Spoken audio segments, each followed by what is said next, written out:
Welcome to Think Like a Philosopher. In this Philosophy Lesson of the Day series, I promise that you will think more clearly, reason better, understand the details as well as the big picture, and get ever closer to the truth of things. This is Think Like a Philosopher. For Philosophy Lesson of the Day number 4, we ask, why is there something instead of nothing? And for one last time, we will return to our friend Thales from my book, Thales Thinks. Let's read a passage and then we will discuss. He has even more questions. Thales asked questions about teleology, about the point of it all. With a curious mind, he always asked why, and why. What's the reason? What's the purpose? Why is it here? What's our reason? What's our purpose? Why are we here? And Thales says, why is there life or energy? Why is there something instead of nothing? Notice the word teleology. It comes from the Greek word telos, which means end or purpose. And teleology is the study of purpose, the study of end. What is the end? What is the goal? Thales asked, why? You know, he sounds a lot like a little kid. You know how little kids like to ask why? And even to be extra obnoxious, when you answer the question, they'll ask why? And when you answer that question, they'll ask why? That is a bit like the work of a philosopher. A good philosopher, as we discussed in an earlier philosophy lesson of the day, loves wisdom. They don't just love knowledge, they don't just love intelligence. Those are two different but related things. They love wisdom. And part of that is applying your knowledge and using your intelligence for good.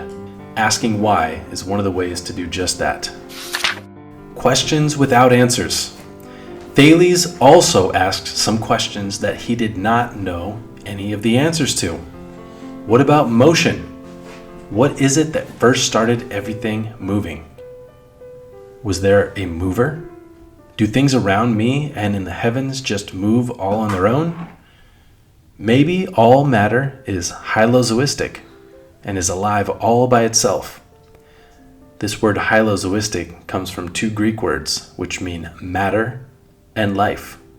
So it is a word that suggests that matter is alive by itself. So as the title implies on this page, Thales asked some questions that he didn't know the answers to. Questions with right answers. Some questions he asked and he knew the answers. What makes the moon shine? When will the days be the longest or the shortest? Which stars can I always find in a night sky to show me the way? When it came to moonlight, Thales had figured out that the moon reflects the brightness of the sun. When it came to the length of days, Thales knew that the summer solstice and fall equinox will be on such and such a date. I guarantee it. Constellations. It wasn't just Thales, but he knew of constellations as many other ancients did. Ursa Major is a constellation. You can use it to navigate at sea. Questions with wrong answers. Some questions he asked and thought he had answers. Turns out he was wrong. Sometimes he was close, but he was still wrong. Some of those questions include, how is Earth shaped? And Thales thought something like this: Earth is a flat disk that is floating on endless water. We know now that Earth is really a spherical planet. What makes it shake? Thales thought something like this: earthquakes occur when big waves hit the floating Earth. We know now that it is when tectonic plates shift. What are stars? Thales thought something like this: stars are just balls of dirt on fire. So close, they're made from gas. What's it all made of?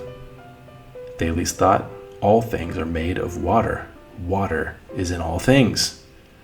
We know now that water is in many things, but not in all things. So again, back to our question, why is there something instead of nothing? It was a great question, and thinkers have been wrestling with it all the way back to Thales. Remember, he asked about teleology, purpose, goals, ends. What is the point of it all? Why?